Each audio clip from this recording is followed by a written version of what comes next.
해외 취업 자리를 포기하고 다시 속초 중앙시장으로 돌아온 저는 매일 가게 한쪽 구석에 앉아 신세를 한탄하고 있었습니다. 인하대 토목공학과를 나온 제가 이렇게 시장통에서 시간을 보내야 한다는 사실이 견디기 힘들었습니다. 그러던 어느 날 오랫동안 알고 지내던 이웃 한 분이 저를 찾아왔습니다. 자네 혹시 속초시청 토목직 공무원 시험 한번 봐볼 생각 없나? 저는 처음에 그 말을 듣고 별 관심이 없었습니다. 솔직히 말씀드리면 자존심이 상하는 부분도 있었습니다. 내가 배운 게 그 정도밖에 안 되나 하는 생각도 들었고요. 대학까지 나와서 공무원이라니 당시 제 또래 사이에서는 공무원이 그렇게 인기 있는 직업도 아니었습니다. 오히려 해외로 나가서 돈을 버는 게 훨씬 그럴듯해 보이던 시절이었으니까요.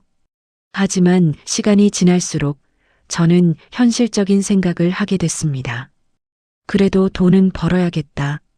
언제까지고 시장 가게에 앉아서 세월만 보낼 수는 없는 노릇이었습니다. 어머니는 여전히 새벽부터 장사를 나가고 계셨고 저는 그런 어머니를 보면서 더 이상 방황만 하고 있을 수는 없다고 마음을 다잡았습니다. 그렇게 저는 속초시청 토목직 공무원 시험을 준비하기 시작했습니다. 대학에서 토목공학을 전공했던 게 그나마 도움이 됐습니다. 하지만 시험이라는 게 늘 그렇듯 준비 과정이 순탄하지만은 않았습니다. 경쟁도 만만치 않았고 오랜만에 다시 책을 붙잡고 공부한다는 것 자체가 쉽지 않았습니다. 시험을 보던 날의 긴장감이 아직도 생생합니다. 그리고 마침내 합격자 발표가 났습니다. 제 이름을 확인한 순간 저는 묘한 감정에 휩싸였습니다. 기쁘기도 했지만 한편으로는 이게 정말 내가 원했던 길인가라는 복잡한 마음도 있었습니다. 그렇게 저는 1974년 4월 속초시청 토목직 공무원으로 첫 출근을 하게 됩니다. 그날의 풍경이 아직도 눈에 선합니다. 낡은 관공서 건물, 서류 뭉치가 가득한 사무실, 그리고 긴장한 얼굴로 첫 출근을 하는 저 자신의 모습까지요. 인하대 토목공학과를 나와서 오일 쇼크로 좌절하고 해외 취업까지 포기했던 제가 마침내 새로운 자리에서 다시 시작을 하게 된 순간이었습니다. 그런데 첫 월급 봉투를 받은 날 저는 뭔가 잘못됐다고 생각했습니다. 당시 제 대학 동기들 중 상당수는 해외 건설 현장으로 나가 있었습니다. 중동에서 벌어지던 대규모 오일머니 특수 덕분에 그들은 국내에서는 상상도 못할 월급을 받고 있었습니다. 몇 달치 월급을 모으면 집을 살 수 있다는 이야기까지 들려왔습니다. 그런데 제가 받은 첫 월급 봉투를 열어보니 이 돈을 쌀로 환산하면 딱 2가마니 반 정도밖에 안 되는 금액이었습니다. 저는 지금도 이 기억이 선명합니다. 그때는 그렇게 계산을 해봤어요. 이 월급으로 쌀을 사면 몇 가만이나 살 수 있을까라고요. 그리고 그 답이 겨우 2가마니 반이었습니다. 솔직히 그 순간 마음이 많이 흔들렸습니다. 내가 이걸 벌자고 그 좋은 해외 취업 자리를 포기했나라는 후회가 잠깐 스쳤습니다. 동기들 소식을 들을 때마다 제 자신이 초라하게 느껴지기도 했습니다. 하지만 저는 그 초라한 월급 봉투를 들고 시장에 계신 어머니를 찾아갔습니다. 그리고 그 순간 다시 마음을 다잡을 수 있었습니다. 돈은 적었지만 이제 저는 어머니 곁에 있을 수 있었으니까요. 해외로 나갔다면 얻었을 목돈보다 지금 이 자리에서 어머니를 지킬 수 있다는 것이 더 중요하다고 저는 다시 한번 스스로에게 되뇌었습니다. 그런데 이 시기 어머니의 삶에도 변화가 있었습니다. 국수 장사와 소금 장사를 오래 해오시던 어머니가 이 무렵 건어물 가게로 업종을 변경하신 겁니다. 속초는 원래 오징어를 비롯한 건어물이 유명한 동해안 항구 도시입니다. 어머니는 국수와 소금보다 건어물 장사가 더 나을 거라 판단하셨고 오징어를 비롯한 각종 건어물 그리고 젓갈까지 취급하는 가게로 업종 변경을 하셨습니다. 새벽 일찍 나가서 물건을 받아오고 하루 종일 손님을 상대하고 저녁 늦게까지 가게 문을 여는 생활은 예전과 다를 바 없었습니다. 오히려 다루는 품목이 늘면서 몸은 더 힘들어지셨습니다. 저는 그런 어머니를 보면서 다시 한번 다짐했습니다. 이제라도 자리를 잡았으니 어머니가 조금이라도 편해지실 수 있게 해드려야겠다. 비록 월급은 쌀 2가마니 반에 불과했지만 저는 그 자리에서 성실하게 일하기 시작했습니다. 그리고 이 무렵 제 인생에 또 하나의 중요한 변화가 찾아옵니다. 바로 결혼이었습니다. 저는 착하고 성실한 여성을 만나 가정을 이루게 됩니다. 가난했던 어린 시절, 방황하던 청년 시절을 지나온 저에게 아내는 안정감을 주는 존재였습니다. 그리고 저희 부부 사이에는 2아들이 태어났습니다. 2아이 모두 어릴 때부터 영특하고 공부를 잘해서 저는 종종 제 어린 시절을 떠올리며 아이들을 바라보곤 했습니다. 가난했던 저와는 다른 환경에서 아이들이 건강하게 자라나는 모습을 보는 것이 그 시절 저에게는 가장 큰 위안이었습니다. 이렇게 저는 공무원으로서 그리고 한 가정의 가장으로서 새로운 인생을 시작하게 됩니다. 하지만 공무원으로서의 진짜 시련은 사실 이제부터 시작이었습니다. 토목직 공무원으로 일을 시작하면서 저는 정말 다양한 기반시설 공사 현장을 뛰어다녔습니다. 도로를 새로 놓는 일, 낡은 상하수도 시설을 정비하는 일, 마을 진입로를 넓히는 일까지 지역 주민들의 생활과 직결되는 크고 작은 공사들이 끊임없이 있었습니다. 당시 지방행정 일선의 현실은 지금과는 많이 달랐습니다. 예산은 늘 부족했고 장비도 넉넉하지 않았습니다. 도면을 그리고 현장에 나가 직접 흙을 밟아가며 상황을 확인하고 주민들과 부딪히면서 민원을 조율하는 일까지 하나부터 10까지 손이 많이 가는 일들이었습니다. 여름에는 뙤약볕 아래서 현장을 지켰고 겨울에는 손이 얼어붙는 추위 속에서도 공사 진행 상황을 점검해야 했습니다. 힘든 일이었지만 저는 그 안에서 보람을 찾았습니다. 제가 설계하고 감독한 도로 하나가 완성되어 주민들이 편하게 다니는 모습을 볼 때, 제가 관여한 상수도 시설 덕분에 마을에 깨끗한 물이 공급되는 걸 볼 때, 그런 순간마다 저는 이 일을 선택하길 잘했다는 생각이 들었습니다. 그런데 제가 평생 잊지 못하는 사업이 하나 있었습니다. 바로 터널 공사였습니다. 속초는 지형적으로 산이 많은 지역이라 마을과 마을을 잇거나 주요 도로를 확장하는 데 있어서 터널 공사가 반드시 필요한 구간들이 있었습니다. 그런데 터널 공사라는 게 도로 포장이나 작은 시설 공사와는 차원이 다른 규모의 사업입니다. 막대한 예산이 필요했고 지방자치단체의 자체 예산만으로는 도저히 감당할 수 없는 사업이었습니다.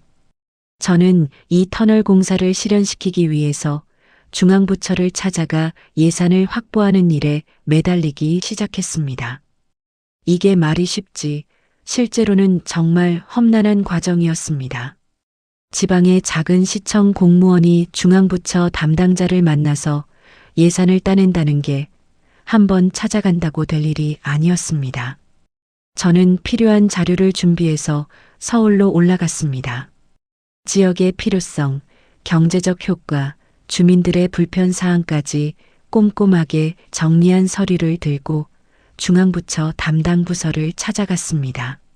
하지만 처음 몇 번은 제대로 된 답변조차 듣지 못하고 돌아와야 했습니다.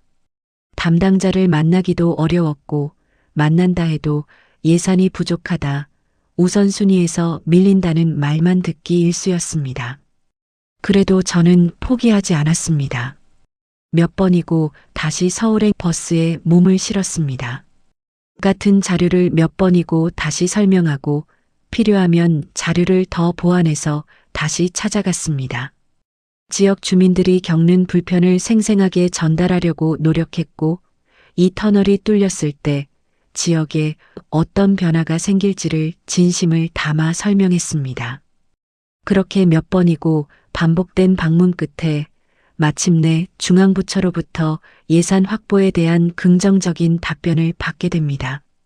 그 소식을 들었을 때의 기분은 지금도 잊을 수가 없습니다. 단순히 제 개인의 성과가 아니라 오랜 시간 불편을 감수해온 지역 주민들을 위한 결실이었기 때문에 더욱 뜻깊었습니다. 확보한 예산으로 마침내 터널 공사가 시작됐습니다. 공사가 진행되는 몇 년 동안 저는 수시로 현장을 오가며 진행 상황을 점검했습니다. 산을 뚫는 공사라는 게 예상치 못한 집안 문제나 안전 문제가 언제든 생길 수 있는 일이라 늘 긴장의 연속이었습니다. 그리고 마침내 터널이 뚫리던 날이 왔습니다. 그날 현장에 서서 완공된 터널을 바라보던 순간 저는 정말 벅찬 감동을 느꼈습니다. 오랜 시간 서울을 오가며 겪었던 마음고생, 현장에서의 노고, 이 모든 것들이 이 터널 하나로 결실을 맺은 순간이었습니다. 그리고 이 터널을 통해 주민들이 훨씬 편리하게 오가는 모습을 볼 때마다 저는 공무원이라는 이 직업이 결코 초라한 선택이 아니었다는 걸 다시금 깨달았습니다. 이렇게 성실하게 현장을 지켜온 시간들이 쌓여 저에게도 승진의 기회가 찾아왔습니다. 1998년 저는 지방시설 사무관으로 승진을 하게 됩니다.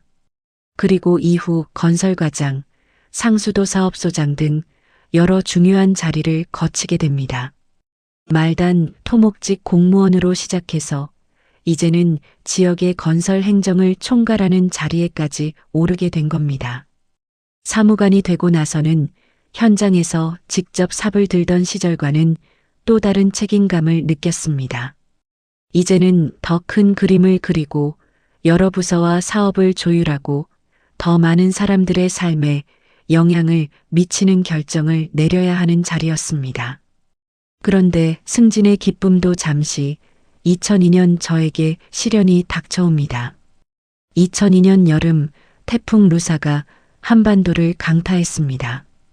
이 태풍은 특히 강원도 지역에 어마어마한 피해를 남긴 것으로 기록되어 있습니다. 기록적인 폭우가 쏟아졌고 도로가 끊기고 다리가 무너지고 마을 전체가 물에 잠기는 곳들이 속출했습니다. 속초시도 예외가 아니었습니다. 당시 저는 속초시청 건설과장으로 재직 중이었습니다. 태풍이 지나간 직후부터 저와 건설과 직원들은 밤낮을 가리지 않고 피해 상황을 파악하고 복구 작업에 매달려야 했습니다. 무너진 도로를 임시로라도 통행할 수 있게 복구하고 침수된 지역의 배수시설을 점검하고 주민들의 안전을 확인하는 일까지 하루하루가 그야말로 전쟁 같았습니다. 그리고 채 1년도 지나지 않은 2003년, 이번에는 태풍 매미가 강원도를 덮쳤습니다. 태풍 루사로 인한 피해가 채 복구되기도 전에 또 한 번의 대형 태풍을 맞은 겁니다. 저는 다시 한번 속초시 전역의 수해 복구 사업에 만전을 기해야 했습니다. 이 두 번의 태풍을 겪으며 저는 공직자로서 가장 큰 무게를 짊어지게 됐습니다. 잠을 제대로 못 자는 날들이 이어졌고 현장을 돌아다니며 피해 상황을 직접 눈으로 확인할 때마다 마음이 무거웠습니다. 하지만 동시에 이런 위기 상황에서야말로 공무원이라는 자리의 존재 이유를 절실히 느꼈습니다. 주민들이 하루빨리 일상으로 돌아갈 수 있도록 저는 제가 할 수 있는 모든 노력을 다했습니다. 그렇게 두 번의 태풍을 이겨내고 지역 복구 사업을 어느 정도 마무리 지은 이후 저는 인생의 또 다른 중요한 결정을 내리게 됩니다. 정년이 2년 이상 남아있던 2004년 저는 명예퇴직을 결심합니다. 사실 조금 더 자리를 지킬 수도 있었습니다. 하지만 저는 후배들의 진로를 위해 스스로 자리를 내려놓기로 했습니다. 오랜 세월 공직 생활을 하면서 저는 늘 후배들이 성장할 기회를 얻는 것이 중요하다고 생각해 왔습니다. 제가 조금 더 자리를 지킨다고 해서 크게 달라질 것은 없었지만 제가 물러남으로써 후배 한 사람이 더 빨리 승진하고 더 많은 기회를 얻을 수 있다면 그것으로 충분하다고 생각했습니다. 가난한 국수집 아들로 태어나 걸어서 학교를 다니고 인하대 토목공학과에 합격하고 오일 쇼크로 좌절하고 해외 취업을 포기하고 그리고 공무원이 되어 터널을 뚫고 태풍과 맞서 싸웠던 저의 30년 공직 생활은 그렇게 후배들을 위한 마지막 결단과 함께 마무리되었습니다. 지금 돌이켜보면 화려한 인생은 아니었습니다. 대학 동기들처럼 해외에 나가 큰 돈을 벌지도 못했고 남들이 알아주는 대단한 자리에 오르지도 못했습니다. 하지만 저는 제가 태어나고 자란 그 지역에서 제가 할 수 있는 일들을 성실하게 해냈다고 자부합니다. 어머니가 국수를 팔고 소금을 팔고 건어물을 팔며 지켜낸 가정을 저는 공무원으로서 도로를 놓고 터널을 뚫고 태풍의 피해를 복구하며 지켜냈다고 생각합니다. 오늘 이야기는 여기까지입니다. 다음 화에서 계속됩니다.